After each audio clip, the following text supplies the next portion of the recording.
Sortons. Bonjour. Gaëlle, vous êtes diététicienne, nutritionniste à l'association La Marguerite à Limoges. Avec vous, on va continuer d'explorer la prise en charge des pathologies chroniques pendant cette période de crise sanitaire. Concrètement, en quoi consiste votre travail au jour le jour au sein de l'association? Alors, au sein de l'association, je vais principalement organiser des ateliers tout au long de l'année, donc pour diverses pathologies, aussi pour le tout public, parce que la Marguerite a aussi un rôle de prévention. Et donc, à ceci va s'ajouter donc les entretiens individuels pour les patients qui le nécessiteraient, ou aussi du coup ma présence sur des manifestations, etc. Voilà. D'accord. Alors aujourd'hui, on va parler de quelque chose d'extrêmement important durant cette période aussi délicate, c'est le système immunitaire. Comment faire pour avoir un système immunitaire qui fonctionne bien?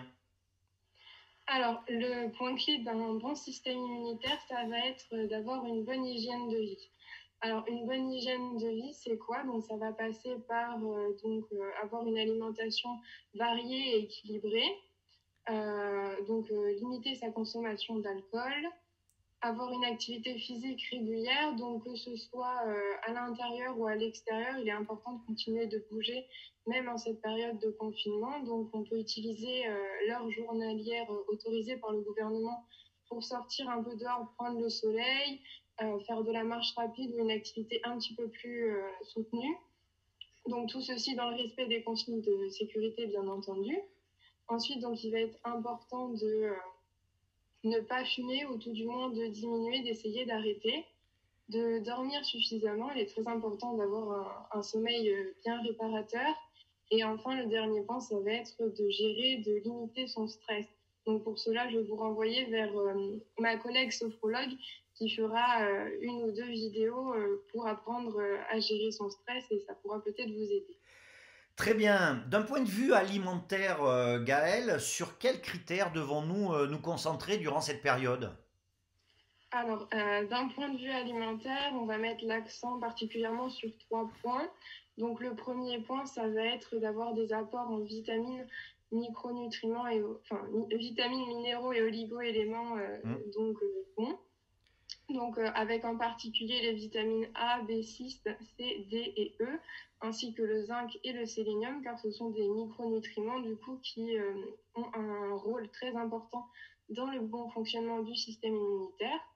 Ensuite, en deuxième point, ça va être d'avoir de bons apports en acides gras essentiels, donc en particulier les oméga 3 qui sont trop peu consommés dans la population, contrairement aux oméga 6.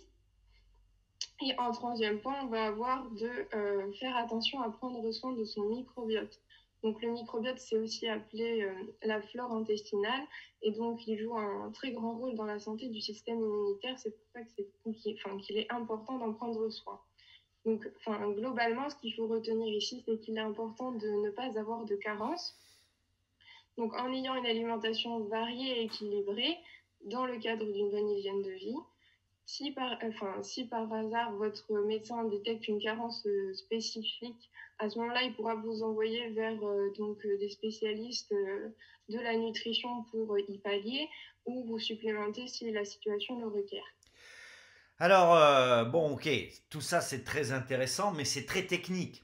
En Oui. pratique, pour quelqu'un comme moi, vous savez, je suis un garçon, je vais doucement, il faut bien m'expliquer. En pratique, qu'est-ce qu'on doit faire? Qu'est-ce qu'on doit manger? Qu'est-ce qu'il vaut mieux éviter? Alors, en pratique, on va essayer de consommer bio de préférence. Et puis par jour, donc, on va mettre dans son assiette des légumes à chaque repas en bonne quantité. On va pas oublier d'alterner entre cru et cuit, et de varier les couleurs des légumes pour obtenir un maximum de micronutriments différents.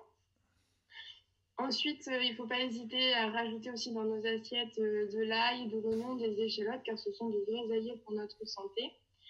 Avec ceci, on va ajouter donc des féculents à chaque repas, donc de préférence des céréales complètes bio ou des légumineuses qui sont riches en fibres et en micronutriments. Avec ceci, donc une à deux portions de viande, poisson ou œufs par jour, Donc, en variant tout au long de la semaine les sources, bien entendu, à savoir qu'il qu'il est recommandé de consommer au moins 2 portions de poisson par semaine, dont une de poisson gras pour les apports en oméga 3. Donc, ensuite, à nos plats, il va être intéressant d'ajouter de bonnes huiles. Donc, par exemple, les huiles bio de colza, de lin, de caméline. Donc, en particulier pour les assaisonnements de vos salades, mais aussi dans vos plats, donc une fois cuits, parce qu'il ne faut pas faire cuire ces huiles. Pour la cuisson, on va privilégier tout ce qui va être huile d'olive bio, mais il faut savoir quand même que le plus intéressant pour garder toutes les propriétés des matières grasses, c'est de ne pas les faire cuire et de les ajouter une fois le produit cuit.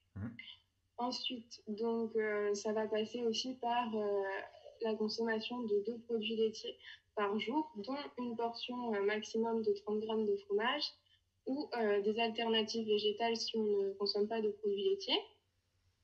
On va aussi pouvoir consommer donc 2 portions de fruits par jour, donc en privilégiant le kiwi, les agrumes et les fruits rouges, qui sont généralement les fruits qui contiennent le plus de vitamine C. Il va être aussi intéressant de consommer donc une poignée de fruits oléagineux. Donc les fruits oléagineux, c'est tout ce qui va être amandes, noix, noisettes, noix de cajou, noix de Grenoble, noix du Brésil, etc. Donc pour le rapport en fibres, en micronutriments et en acides gras essentiels. Ensuite, un point très important, c'est de consommer 1,5 litre d'eau par jour minimum, car c'est la seule boisson donc indispensable à l'organisme. Et donc de consommer aussi régulièrement des produits lactofermentés. Donc ça va être le yaourt, le cornichon, le chou de la choucroute ou des aliments un petit peu plus exotiques comme le kombucha, le thé moupé, le miso ou le kimchi par exemple. Donc parce que ce sont des aliments, des probiotiques en fait qui vont entretenir la bonne santé de notre flore intestinale. A contrario, qu'est-ce qu'il faut que j'évite? Alors, qu'est-ce qu'il faut éviter? Donc, particulièrement le sucre de table, les produits sucrés, ainsi que du coup tous les produits qui vont être vraiment très gras, riches en acides gras saturés tels que donc la charcuterie, les produits frits. On va aussi essayer d'éviter le sel, l'alcool et très important, les produits ultra transformés du commerce. On va préférer donc acheter nos produits bruts et les transformer nous-mêmes. Merci beaucoup Gaël, c'est extrêmement complet tout ça bien sûr, hein, avec modération, il ne faut pas trop en manger. Bon, j'ai bien compris, il faut que j'arrête le saucisson, il faut que j'arrête, enfin bon, tout ce que j'aime moi tous les jours. Voilà, de temps en temps, il faut de la mesure. Une petite conclusion Gaël, avant de terminer cette chronique consacrée à la prise en charge des pathologies chroniques. Donc, si vous êtes un patient atteint de pathologie chronique et que vous voulez avoir des conseils particuliers concernant votre pathologie et l'alimentation, ou si vous avez des questions sur donc mon discours dans cette interview, vous pouvez contacter la Marguerite, donc ce sera avec plaisir. On va mettre à disposition les coordonnées de la Marguerite dans cette vidéo. Donc surtout, n'hésitez pas et l'important dans cette période aussi, c'est de bien prendre soin de vous. Et bien voilà, on ne pouvait pas mieux terminer. Prenez soin de vous, c'est le conseil de Gaëlle Sorton, diététicienne et nutritionniste au sein de l'association La Marguerite. Merci beaucoup Gaëlle, et puis à une très prochaine fois. Au revoir. Au revoir.